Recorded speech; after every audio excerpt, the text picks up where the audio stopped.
March ആദ്യ ആഴ്ച വളരെ നിർണായകമാണ് കേരള രാഷ്ട്രീയത്തിൽ. കാരണം മാർച്ച് 5, 6, 7 തീയതികളിൽ കേന്ദ്ര ഇലക്ഷൻ കമ്മീഷന്റെ നേരിട്ടുള്ള മേൽനോട്ടത്തിലായിരിക്കും കാര്യങ്ങൾ നടക്കുക. കേരളത്തിലെ തെരഞ്ഞെടുപ്പ് ഒരുക്കങ്ങൾ, അതിന് ഉന്നത ഉദ്യോഗസ്ഥരുമായൊക്കെയുള്ള ചർച്ചയ്ക്ക് വേണ്ടി തെരഞ്ഞെടുപ്പ് കമ്മീഷന്റെ പ്രധാനപ്പെട്ട എല്ലാ വ്യക്തികളും കേരളത്തിലെത്തുന്നുണ്ട്.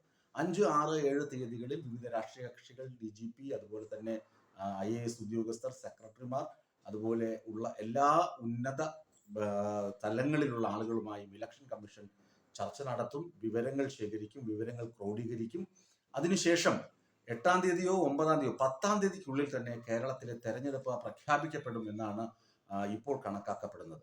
ഏപ്രിൽ 10-ന് തന്നെ വോട്ടെടുപ്പ് നടക്കുന്ന രീതിയിലായിരിക്കും ക്രമീകരണങ്ങൾ. ഏപ്രിൽ 10-ന് ശേഷമാവുകയാണെങ്കിൽ ഒരുപാട് നീണ്ടുപോകുമെന്ന വിമർശനമൊക്കെ പല കോണുകളിൽ നിന്ന് വരുന്നു. അപ്പോൾ ഏപ്രിൽ 10-ന് 10ഓടുകൂടി ഇലക്ഷൻ വോട്ടെടുപ്പ് നടത്തേണ്ട തരത്തിലായിരിക്കും തെരഞ്ഞെടുപ്പ് പ്രക്രിയകൾ നടക്കുക എന്നാണ് ഇപ്പോൾ പൊതുവെ പുറത്തു വരുന്ന വിവരങ്ങൾ.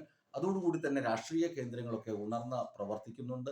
സീറ്റ് ചർച്ചകളും സീറ്റ് തർക്കങ്ങളും വളരെ കൊടുമ്പിരി കൊള്ളുന്നുണ്ട് കേരളത്തിൽ. അപ്പോൾ മാർച്ച് 10-നകം തന്നെ നമുക്ക് അറിയാൻ കഴിയും, അല്ലെങ്കിൽ മാർച്ച് 10ഓടുകൂടി അറിയാൻ കഴിയും കേരളത്തിൽ എന്നാണ് വോട്ടെടുപ്പെന്ന്. അത് കാത്തിരിക്കുകയാണ് ജനങ്ങളും അതുപോലെ തന്നെ രാഷ്ട്രീയ കക്ഷികളും.